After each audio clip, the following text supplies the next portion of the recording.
Atenção porque vai começar a aula de Geografia.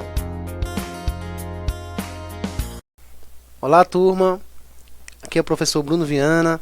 Vamos juntos a mais uma aula de Geografia aqui pelo canal Eduque Mais SCPE, tá? Peguem seus materiais para anotações, informem aqui nos comentários seu nome completo, sua turma, sua escola, tá? Interajam com os professores. Vamos dar início aqui à nossa aula, lembrando que hoje, para os nonos anos, é aula 6, tá? Antes, da nossa aula 6, vamos fazer nossa correção aí da atividade da aula anterior. Vocês receberam aí, observem aí, façam suas correções e vamos lá. Primeira questão dizia assim, ó: observando o mapa mundi, é nítido que não há uma separação dos continentes europeu e asiático por meio de um oceano, como ocorre em outros continentes terrestres. Essa junção continental é chamada de, tá? Então a alternativa certa é a letra C, Eurásia, tá? É a junção de Europa com Ásia. Segundo, sobre a localização geográfica da Eurásia, marque a alternativa correta. Então seria a alternativa A, e melhor responderia, né, essa questão da Eurásia. Localiza-se nos hemisférios norte, parte ocidental e oriental do globo. Terceira, qual o nome da cadeia de montanhas que faz a divisão de fronteira entre Europa e Ásia? Tá? É a fronteira natural entre esses dois continentes. A alternativa certa é a letra D, ó, os Montes Urais, que nós vimos na aula passada. Quarta questão, ó. A hidrografia da Europa é marcada pela grande quantidade de importantes rios. Dos rios abaixo, qual deles não fica localizado na Eurásia, nem na Europa, nem na Ásia, né? Então só pode ser a alternativa B, que é o Rio Nilo, tá? O Rio Nilo fica na África, então não é na Eurásia.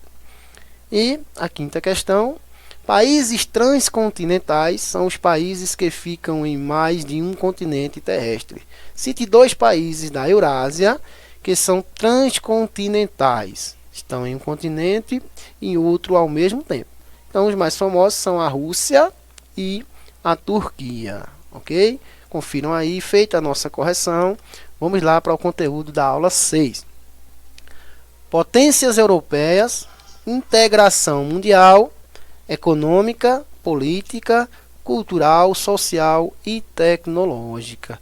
E lembrando que esse assunto vocês também podem encontrar aí no livro de vocês, no capítulo 3, tá? Se quiserem, deem uma olhada. Introdução, a primeira localização da nossa área de estudo, tá? No mapa. Europa é um dos 6 continentes do mundo, sendo em extensão territorial o segundo menor, tá? Só ganha aí para a Oceania.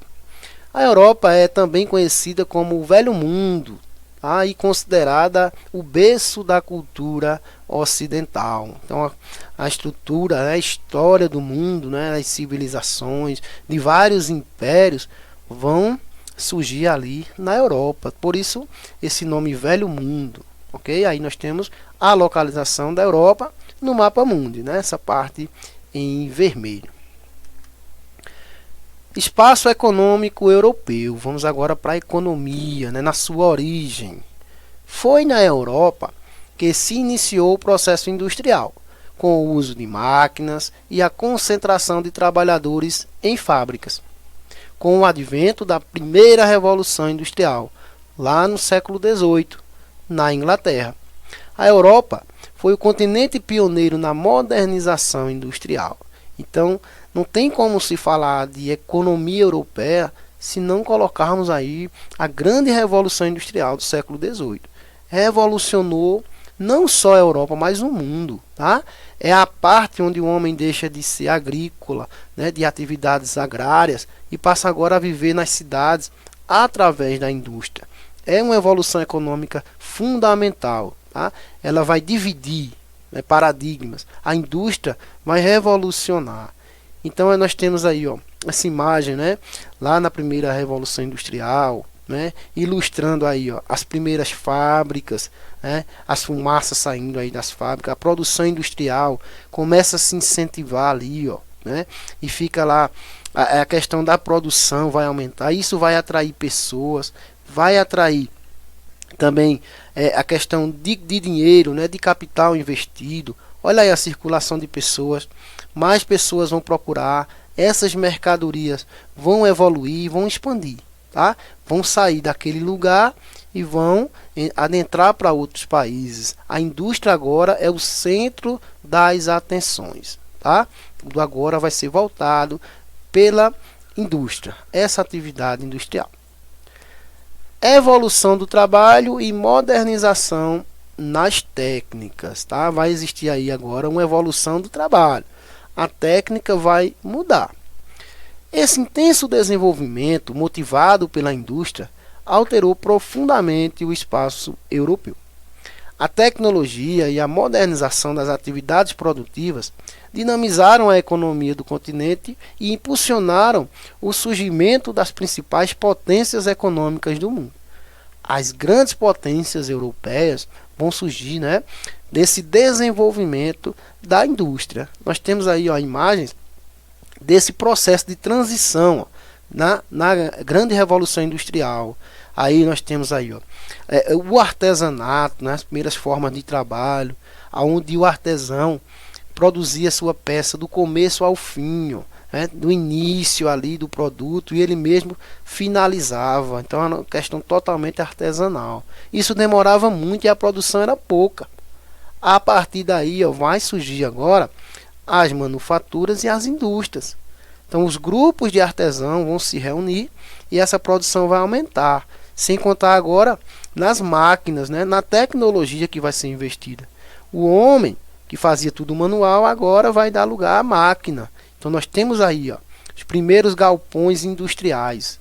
As máquinas agora tomam o lugar do homem. E esse produto agora vai ser produzido num tempo mais curto e em produção em larga escala. Vai produzir mais. Até porque a população crescia e precisava de produtos. E a indústria vai fornecer esses produtos para que as cidades cresçam, tá ok? Claro que nesse período ainda estava iniciando aí as leis trabalhistas, né? A questão do patrão e do empregado. O horário de trabalho era muito longo, extenso. O salário também não era muito adequado, as condições não eram muito boas, mas é uma evolução aí, né, do setor industrial que depois vem a evoluir com a divisão trabalhista. Vamos agora para uma regionalização geográfica do continente europeu. Cada região tem uma característica, né, levadas aos fatores, ó, históricos, fatores sociais, fatores econômicos e até físicos, ó, naturais. A natureza também vai influenciar cada região aí da Europa. Então, geograficamente, ela vai ser dividida em várias regiões.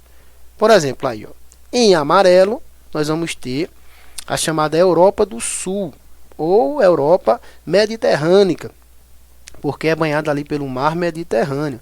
Aí Portugal, Espanha, Itália, né? E os países ali, né? Os Balcãs, a Grécia e assim vai. Europa Centro-Ocidental. Tá? A Europa Ocidental é, sem dúvida, ali uma das regiões mais industriais da Europa, tá? Onde fica ali a França, a Alemanha, Áustria e o próprio Reino Unido, né? Os pilares aí, o tripé econômico da Europa. Temos aí em laranja a Europa Oriental, a parte à direita aí, né? Os países orientais, inclusive a Rússia, né? Como o maior do mundo. E a Europa do Norte ou Nórdica, né? Que é a parte norte da Europa, né? Finlândia, Suécia, Noruega, Dinamarca e Finlândia. São os países nórdicos. Organização do Espaço Econômico Europeu aí em 2010. Ó. Olha esse mapa, né? Parece bem complicado, difícil, mas vamos analisar só essa parte central aí. Ó. Essa parte em roxo, aí, de cor roxa, aí, ó, é o centro, né, da Europa, a Europa Central. É o lugar mais desenvolvido economicamente. Nós vamos ter aí, ó, uma ligação globalizada entre Paris, Londres, né, Berlim, Munique, Milão na Itália, o norte da Itália, Frankfurt na Alemanha. Então é uma região muito industrial e muito rica da Europa, tá? Esse aí é a parte mais da questão mais tecnológica. As outras áreas, né, áreas em verdes aí, em laranja, são áreas mais agrícolas, né? A indústria de base, a metalúrgica e assim vai. Mas esse centro aí na Europa, economicamente, é a região mais importante em questão de capital econômica. Qual a maior economia do mundo? Bom, quando se fala em economia, a gente vai ter que estar sempre olhando os dados, né, os índices. Por exemplo, a maior economia do mundo é de longe e seguramente a dos Estados Unidos, que segundo o Fundo Monetário Internacional, o FMI, em 2015, ela esteve acima de 17 trilhões de dólares.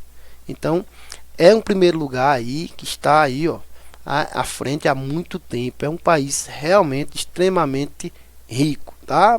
A maioria dos países do mundo não chega nem a 1 bilhão.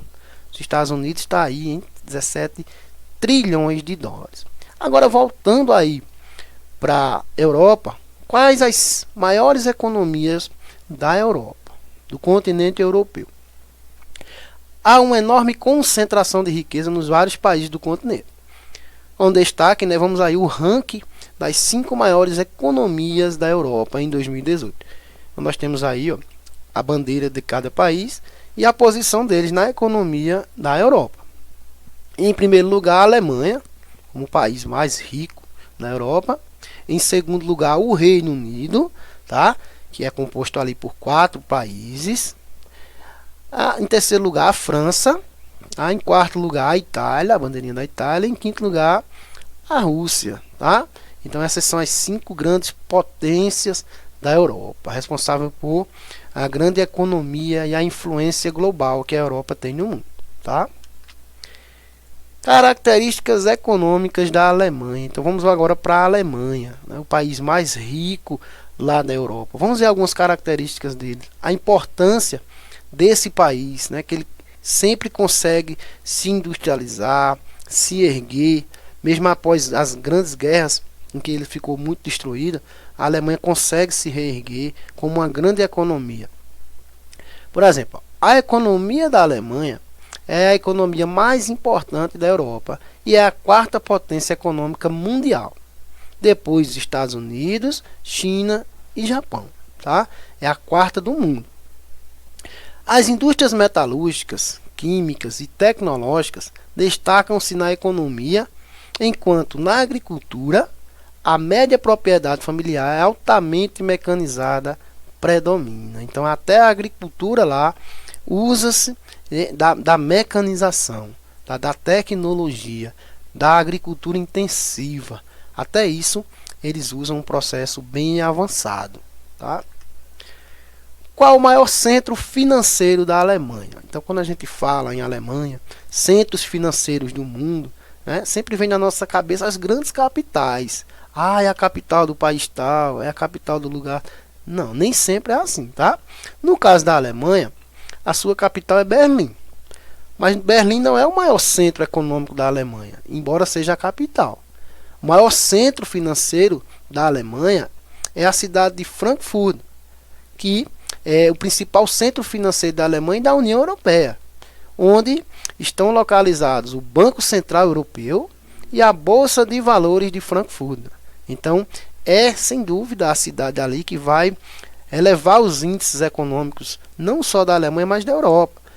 Concentra-se ali o Banco Central e a Bolsa de Valores. Olha aí, ó, a imagem daí da cidade de Frankfurt e a Bolsa de Valores lá em Frankfurt, ó, onde eles fazem as transações, os acordos, a economia global, né? Claro que tudo informatizado. Então, a região econômica muito importante lá da Europa. Setor secundário, a indústria alemã. Olha a indústria alemã, olha algumas características da indústria.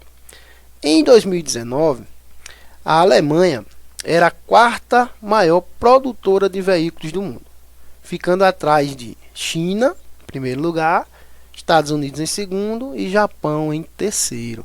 Isso já é um grande feito, tá? É a sétima maior produtora de aço, com 39,7 milhões de toneladas. A Alemanha é também um dos 10 maiores produtores mundiais de vinho, tá? E em 2018 também foi o quinto maior produtor mundial de cerveja à base de cevada, ficando atrás respectivamente de China, Estados Unidos, o Brasil, ó, em terceiro lugar, e em quarto lugar a Rússia, tá? É uma região também muito produtiva, tá? Lembrando que a indústria alemã ela é diversificada, mas economicamente muito importante. Vamos ver agora aqui algumas empresas de destaque, tanto na economia da Europa quanto, né, mundial. Há algumas empresas lá da Alemanha que vão levar a economia, que vão elevar essa economia da Alemanha a índices tão altos. Então eu separei só algumas aqui de importância global, né? Empresas transnacionais que têm a sede na Alemanha, mas estão inseridas em vários outros países pelo mundo. Uma delas é a Volkswagen, muito conhecida, não é? É o maior fabricante de automóveis do mundo e tem a sua sede na cidade de Wolfsburg, lá numa região chamada de Baixa Saxônia. Então a Volkswagen, tão comum nos países, inclusive aqui no Brasil, é a maior produtora de carros do mundo, fica lá na Alemanha. Olha aí a sede original da Volkswagen, lá na Alemanha. Aí a linha de montagem, a produção dos motores, lá na Alemanha também. Olha a importância da indústria para gerar essa economia, tá? E essa outra foto aí, ó, é a chanceler alemã, a chefe de estado lá do país, visitando as fábricas, conhecendo, incentivando o mercado, não é que ela vê que aquele mercado é muito lucrativo, então eles participam também intensamente na questão privada, né? O governo também vai participar no setor privado. Então isso é muito importante para essa evolução das indústrias, né? Essa visão global que as indústrias têm. O governo tem que sim estar de dentro, incentivando e participando. Outra indústria aí, ó, o Allianz, né, SE, que é aquela indústria na construtora, né, muito conhecida por construção de estádios esportivos. Ó. O nome significa aliança em alemão. Foi criada pelo especialista em seguros, o Karl Thieme, e o banqueiro William Fink. É uma empresa multinacional de produtos financeiros e seguros lá da Alemanha. Tem sua sede na cidade de Munique, ó, tá? Então veja aí, ó, essa empresa financiadora, né, de seguros, né? Também a questão do dono ser um banqueiro facilita muito essa construção de obras, principalmente de arenas, né, as chamadas arenas. Então nós temos aí algumas, ó. Lá em Munique, né, o Allianz Arena, né, o campo do Bayern de Munique. Tá? Os meninos que acompanham o futebol sabem aí a construção deles ali, ó, das arenas. No Brasil também tem investimentos do Allianz, como por exemplo o estádio do Palmeiras lá em São Paulo, ó, o Allianz Parque, também foi construída por eles, ó, por essa empresa aí, tá? E fazem toda essa divisão. Ali a imagem, a sede do Allianz lá em Munique, lá na Alemanha. Então é uma empresa também global. Outra empresa, ó, muito importante, né, principalmente nesse tempo de pandemia, a Bayer AG, né, que é uma empresa química e farmacêutica alemã, fundada em 1863 por Friedrich Bayer, em Wuppertal, Alemanha. Em 2013, essa empresa completou 150 anos, uma das mais antigas do mundo na produção de medicamentos. Ó. Olha aí a sede da Bayer, os laboratórios, né? Os cientistas, os biomédicos, fazendo ali, é tão importante a medicação de várias pessoas pelo mundo, né? Doenças ali são estudadas e produzidas através dessa empresa farmacêutica, muito importante e uma das maiores do mundo nesse segmento, tá? Integração mundial e econômica. Então, essa integração mundial vai partir muito, gente, por blocos econômicos. Blocos econômicos são associações, né, grupos de países que se juntam e fazem acordos para melhor facilitar a sua interação diante da globalização. Questões de imigração, né, entrada e saída de pessoas, questão de produtos, preços, impostos, incentivos, tá? Países que vão vender matéria-prima e outros que vão transformar na indústria. Então eles fazem esses blocos, esses acordos entre nações para facilitar e desenvolver essa economia. Essa economia precisa se espalhar e através desses blocos vai facilitar muito, não é? Inclusive o capital, o dinheiro investido ali e a lucratividade para esses países. Então, por exemplo, a União Europeia é o maior bloco econômico mundial. Atualmente é composto por 27 países. Os objetivos da União Europeia são manter a paz entre seus membros e promover a livre circulação de pessoas, mercadorias e capitais. Então, livre circulação, a facilidade de entrar e sair em um país, isso é fundamental, não é? Essa questão de fronteira, né, de entrada e de saída. A mercadoria também, sair de um lugar para outro, vai movimentar todo um setor trabalhista, um setor de trabalho que vai gerar emprego, que vai gerar renda. Tudo isso vai facilitar, tá? Além disso, busca o desenvolvimento de um mercado financeiro europeu, aumentar a qualidade de vida, saúde e trabalho dos cidadãos europeus e reduzir as desigualdades sociais e econômicas, sociais dos países membros. Também eles buscam igualizar mais um pouco essa distribuição de renda, né, para a melhoria de vida. Isso vai funcionar em muitos locais, em outros locais também não. Então isso é uma questão geopolítica, tá? Nem sempre dá certo, mas quando dá, é muito bom, é muito proveitoso. Olha, uma questão geopolítica global, por exemplo, a saída do Reino Unido da União Europeia. Um dos pilares da Europa é o Reino Unido, né?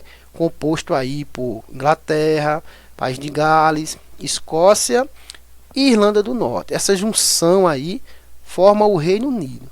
Então, um grande pilar econômico da Europa que saiu da União Europeia.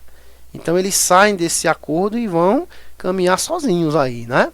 Então, isso aí já é um abalo global, tá? Vai enfraquecer um pouco o bloco, mas isso acontece, tá? Isso vai acontecer. Quando um país não se sente satisfeito, ele sai e vai ter suas próprias economias, seus próprios acordos, tá? Mas isso foi uma questão global. Esse nome da saída do Reino Unido da União Europeia, em inglês se dá, né, a sigla Brexit, que é justamente essa saída do Reino Unido da União Europeia.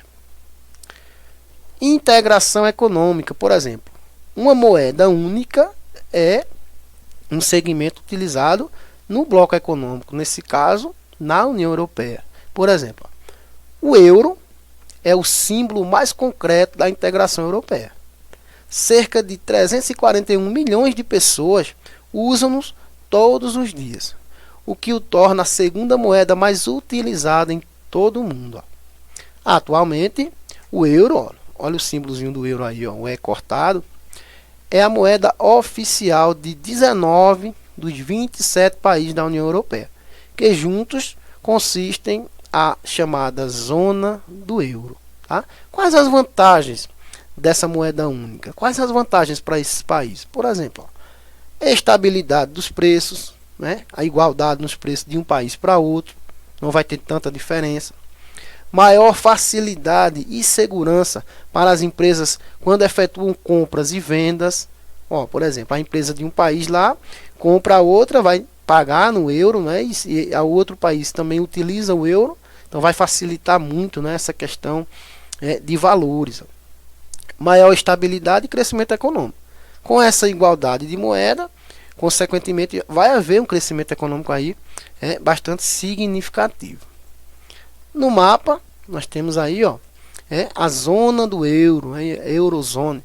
São os países que utilizam o euro como moeda oficial. Então, esses países aí em azul mais escuro,